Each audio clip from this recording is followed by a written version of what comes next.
Saudi अरब जाने वाले मुसाफिरों के लिए खुशखबरी।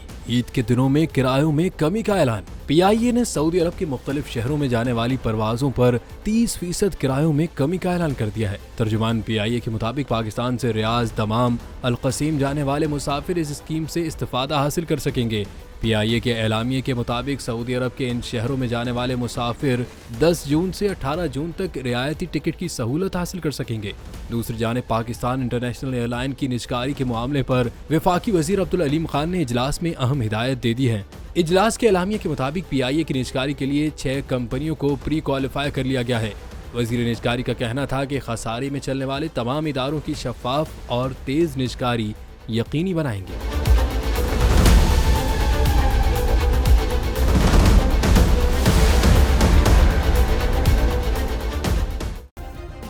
सब्सक्राइब करें और बेल दबाएं ताकि कोई खबर रह न जाए।